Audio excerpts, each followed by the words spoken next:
करीब है कि गुर्बत इंसान को कुफर तक ले जाए। इंसाफ का मतलब है कि दूध के अंदर सफ़ेद बाल को ढूंढ लेना। अगर आप इतनी ताकत रखते हैं तो आप इंसाफ के लिए ये भी कर सकते हैं। भेड़िया और बकरी एक जगह पे खाना खा रहे हैं, अगर इंसाफ है तो यही रूल्स रेगुलेशन है, और जानवर भी जानवर की केयर करेगा अगर उसको उसकी चीज़ सही मानों में मिल जाएगी। और फिर ये डकैत, ये क्रिमिनल्स, ये खुदकश बम्बार, ये इस तरह के लोग पैदा नहीं होंगे उन लोग। अच्छा, मेरी रिक्वेस्ट आपसे ये है कि इस वीडियो को टिल एंड आखिर तक देखें इसको, ताकि हम असेस कर सकें कि कौन सी ऐसी चीज़ें हैं जो हमारे मुल्क में क्रिमिनल्स पैदा कर रही हैं। इसको एंड तक देखेंगे और ज़रूर इसको सब्सक्राइब और शेयर ज़रूर करें, और ज़्यादा से ज़्यादा चीज़ें जानें, और नीचे रिमार्क्स में अपने कमेंट्स में हमें शेयर करें। अस्सलाम वालेकुम वरहमतुल्लाहि वबरकातुहू। आप देख रहे हैं पाक सोच टीवी, और अंजुम स्वाति इस वक्त आपसे मुखातिब है। एक बहुत ही सोचने वाली, समझने वाली बात यह है, ज़रा नज़र दौड़ाएं पीछे भी वाक़यात पे, कि जब भी कभी बहुत बड़ा गवर्नमेंट लेवल पे कोई चेंज आता है तो उस वक्त कोई ना कोई ऐसा तीसरा शख्स अचानक से नमूदार हो जाता है कि वो कोई नहीं होता। वो एक तीसरा शख्स होता है जो बहुत सारी चीज़ों को लीक आउट कर देता है, लेकिन वो असल में होता भी कोई नहीं। आप मिसाल ले लें कि विकी लीक्स की मिसाल ले लें, आप पनामा लीक्स की मिसाल ले लें, या आप ये जो ऑडियोज़ का जो एक सिलसिला शुरू हुआ है। सबसे पहले नून लीग की ऑडियोज़ को लीक किया गया, उसके बाद बैलेंस को मेंटेन करने के लिए इमरान खान की ऑडियो को भी लीक कर दिया गया। लेकिन ये जो ऑडियो लीक हुई है, इससे मुल्क पे क्या असर पड़ता है, और वो जो गवर्नमेंट में इस वक्त लोग मौजूद हैं और वो किस तरह की बातें कर रहे हैं, आप लोग खुद समझदार हैं कि ये किस लेवल पे चीज़ें जा रही हैं। दरअसल हम लोग शिकार रहे हैं बड़े बड़े इदारों की आपस में जंग का, जिसकी वजह से हम लोग तरक्की की जो मंजिलें हैं वो तय नहीं कर पाते, बल्कि हम लोग अपने मसाइल को ही हल करते रह जाते हैं। ये कोई बारूनी साजिशें हो सकती हैं या हमारी इक़्तिदार की लड़ाई हो सकती है, और इसके साथ साथ हमारी अपनी हरकतें भी असेस करने वाली हैं कि कभी जो कोविड आता है, कोविड तो वर्ल्ड वाइड था, कभी सैलाब आता है, कभी ज़लज़ला आता है, और फिर उसके बाद हम लोग असेस करते हैं कि हम किस लेवल पे खड़े हैं और हम लोगों में हमदर्दी क्या है, हम लोग दूसरों की मदद कैसे करते हैं। तो मैं इंतहाई खुशी से ये बात कर सकता हूँ कि हमारी पाकिस्तानी कौम, हमारी आवाम एक दूसरे के लिए जान निछावर करती है। हम लोग एक दूसरे के लिए बढ़ चढ़ कर हिस्सा लेते हैं, और कोशिश ये करते हैं कि जो शख्स भी किसी का शिकार, मसले का शिकार हुआ है, हम उसकी जाके खुद से मदद कर सकें। तो खुद से मदद करना एक ये क्वेश्चन है कि खुद क्यों मदद करते हैं हम लोग जाके। तो लास्ट जो ज़लज़ला आया था 8 अक्टूबर 2005 में जो ज़लज़ला आया था, अगर ठीक नहीं तो डेट ठीक नहीं तो उसको करेक्शन कर लीजिएगा। जितनी बड़ी तबाही वहाँ पे शुमाली इलाका जात में हुई, हमारे नॉर्दर्न एरियाज़ में, जो पूरे के पूरे विलेजेस जो है वो ज़मीन बोस हो गए, घर तबाह हो गए, दरख्त जो है वो दोनों साइडों से टकरा रहे थे। जो शख्स खड़ा है वो खड़ा नहीं रह सकता, जो बैठा है वो बैठा नहीं रह सकता, इवन कि वो लेट के लोग जो हैं वो ज़मीन के ऊपर अपने आप ना तवाज़न बरकरार रख रहे थे। तो इतनी ज़्यादा तबाही हुई, और उसके बाद जो इमदाद आई, वो इमदाद कहाँ गई, वो किस तरीके से लगी, उसके ऊपर बहुत सारे लोगों के क्वेश्चंस थे कि ताल्लुकात वाले लोगों को जो है वो इमदाद बांट दी गई है और जो भी। लेकिन सिंध में जब सैलाब आया, वहाँ पे बहुत सारी बीमारियाँ पैदा हो गई, बहुत सारे जानवर जो है वो पानी के साथ बह गए।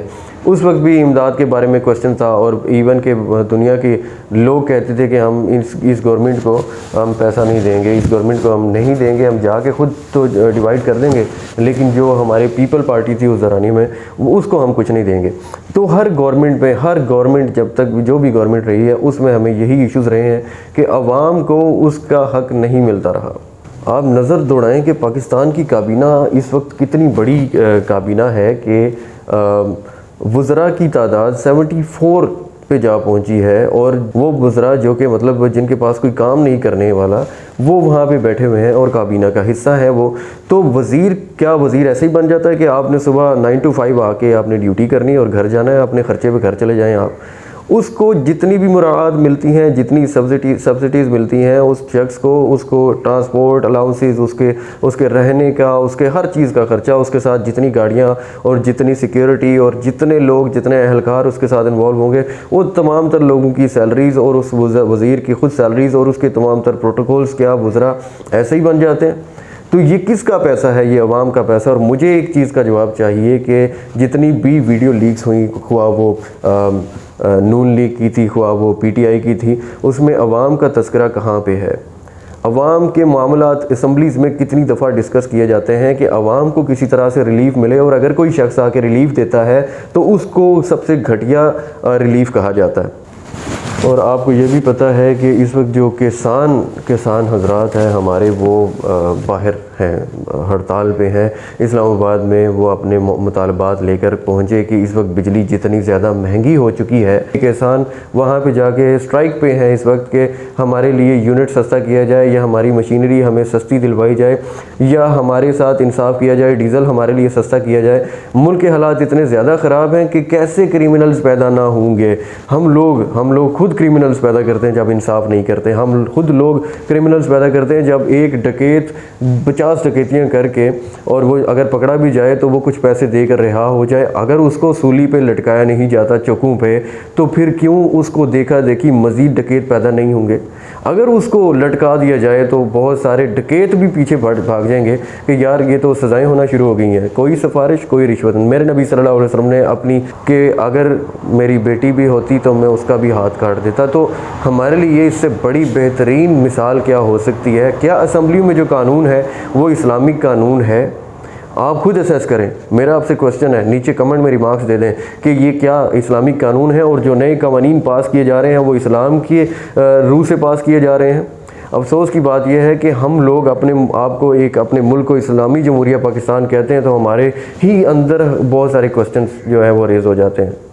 तो खुद असेस करें कि जो 74 वज़रा की काबीना है इस वक्त, और इस वक्त पाकिस्तान में आई थिंक जो मतलब बताया जाता है 40 से 50% क्रॉप्स जो है वो आपकी तबाह हो चुकी हुई है। और हम दूसरे मुल्कों में जाके इस वक्त हमारी गवर्नमेंट किस तरीके से बैगर्स की तरह जो है वो पैसे मांग रही है, और फिर हमारे पास जो हमारे अपने ठाट बाट हैं, वो ऐसा कभी भी नहीं लगता कि हम लोग ऐसे मुल्क का हिस्सा हैं जिसमें आवाम जो है वो भूखी इस वक्त जो है वो तड़प रही है, और उसको बहुत ज़्यादा इमदाद की ज़रूरत है। आप खुद जाएं, अगर उन इलाकों में जाएं जहाँ पे हमारे बहुत नामुवर लोग जा रहे हैं, सहाफ़ी हैं, जो मुख्तलिफ़ लोग जा रहे हैं, वो लोग जाके इस चीज़ को हाईलाइट कर रहे हैं, और वो ख़ुद भी उनकी मदद करने की पूरी कोशिश कर रहे हैं। लेकिन हाईलाइट क्या हो रही है? गवर्नमेंट कहीं पे नज़र नहीं आ रही प्रॉपर तरीके से, जिस तरह से उसका हक बनता है, जिस तरह से लोगों को मदद करनी चाहिए। हम लोग अपनी आंखों से जुल्म होता देख रहे हैं, लेकिन हम मजबूर हैं। बहुत सारी फेक कॉल्स आती हैं और हम घबरा जाते हैं। बहुत सारी इस तरह की चीज़ें हमारे साथ होती हैं कि हम लोग सर नहीं उठा सकते। तो हर किसी शख्स को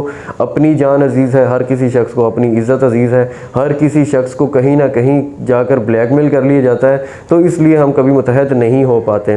तो इस वक्त भी हमारे पास मौका है कि सही को सही और कम से कम गलत को गलत कहें, जो कि इस्लाम में भी तरीक़ाकार है कि अगर आप किसी गलत चीज़ को देखें तो उसको, अगर आप ताकत नहीं रखते तो सबसे छोटा अमल ये है, अच्छा अमल ये है कि उसको दिल में बुरा जाने और उसका हिस्सा ना बने। किसी जहालत की बात पे मुस्कुराएं मत कि उसको जहालत को और करने के फ़रोग़ मिले।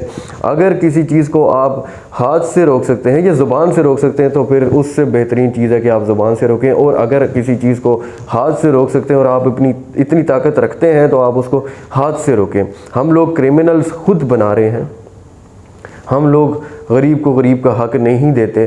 तो जब कोई शख्स भूखा है तो उसको गधा नज़र आएगा तो वो गधा भी खाएगा, उसके लिए गधा भी हलाल है। फिर जब कोई शख्स मर रहा है, भूख से मर रहा है, तो एक तरफ उसको डकैती होती नज़र आती है, एक तरफ उसको रोंग वेज नज़र आ रहे हैं कि वो ये कर सकता है, तो वो कम से कम भूख से तो नहीं तड़पेगा, वो अपनी बहुत सारी ज़रूरियात पूरी कर लेगा। तो वो क्यों ना फिर उस तरफ जाएगा जिससे सज़ा भी नहीं मिलती और लोग वही कुछ करते हैं, तो वो खुदा को तो भूल जाएगा। करीब है कि गुर्बत इंसान को कुफर तक ले जाए। हम लोग डकैत खुद पैदा कर रहे हैं। हमें चाहिए कि इंसाफ करें, हमें चाहिए कि गलत को गलत और सही को सही कहें। इंसाफ का मतलब आप जानते हैं क्या है? इंसाफ का मतलब क्या है? याद रखिएगा एक बात, और इस बात से अगर आप एग्री करते हैं तो कमेंट्स में ज़रूर लिखें। इंसाफ का मतलब है कि दूध के अंदर सफ़ेद बाल को ढूंढ लेना। अगर आप इतनी ताकत रखते हैं तो आप इंसाफ के लिए ये भी कर सकते हैं। भेड़िया और बकरी एक जगह पे खाना खा रहे हैं, अगर इंसाफ है तो यही रूल्स रेगुलेशन है, और जानवर भी जानवर की केयर करेगा अगर उसको उसकी चीज़ सही मानों में मिल जाएगी। और फिर ये डकैत, ये क्रिमिनल्स, ये खुदकश बम्बार, ये इस तरह के लोग पैदा नहीं होंगे। उन लोगों की ज़ाती ज़रूरियात पूरी होंगी तो ऐसे लोग पैदा नहीं होंगे। ये मेरी बात को बिल्कुल गौर से सुनिएगा और इस पर कमेंट्स देकर मुझे ये बताएं और दुनिया को बताएं कि क्या ये हकीकत है। अगर हमारी गवर्नमेंट इंसाफ की वाकई अलंबरदार होती तो आज क्या हम इस चौराहे पे आके पहुंचते। कैसे क्रिमिनल्स पैदा नहीं होंगे, कैसे मतलब चोर डकैत लुटेरे पैदा नहीं होंगे। जब टेक्निकली देखते हैं इस चीज़ को, ये कैसे पैदा हो सकते हैं। जब आपने पेट्रोल और फ्यूल आपने जो है वो डीज़ल की कीमतें इतनी ज़्यादा बढ़ा दी, उसकी वजह से हर वो चीज़ जो इससे लिंक रखती है या नहीं लगती वो भी जो है वो ऊपर जा रही है। और अगर हम इसको मज़ीद असेस करें तो बिजली के रेट्स हैं जो कि पहले एक स्लैब रखा गया था इस रेट्स में के पहले 100 यूनिट्स जो है वो उनकी प्राइस क्या होगी 7.75 पैसा पर यूनिट होगी। उसके बाद 101 यूनिट से लेकर 200 यूनिट्स, इतने यूनिट्स की प्राइस जो है वो होगी 10 रुपीज़ कुछ पैसा पर यूनिट फी यूनिट। और उसके बाद जो है वो अगला स्लैब जो था वो 201 यूनिट से लेकर 300 यूनिट तक की प्राइस इससे भी डबल है। तो अब ये सिस्टम ख़त्म कर दिया गया है, तो ऑलमोस्ट प्राइस जो है वो per unit 24 rupees per unit या इससे भी ज़्यादा की कर दी गई है। तो इतने महंगे यूनिट्स जो है वो कैसे गरीब आवाम अफोर्ड कर सकती है, कैसे अफोर्ड कर सकती है। ये स्लैब भी ख़त्म हो चुका है अगर, तो कैसे अफोर्ड होगा। और ये नेपरा की मंजूरी के बगैर ये स्लैब ख़त्म किया गया है। तो इतनी महंगी बिजली जो है वो कौन अफोर्ड कर सकता है। जिन्होंने बिजली से ही अपने काम चलाने हैं, कारोबार चलाने हैं और बिजली से अपने घर की मामूल की ज़रूरियात को पूरा करना है, तो ऐसा कैसे हो सकता है कि हम क्रिमिनल खुद पैदा नहीं कर रहे।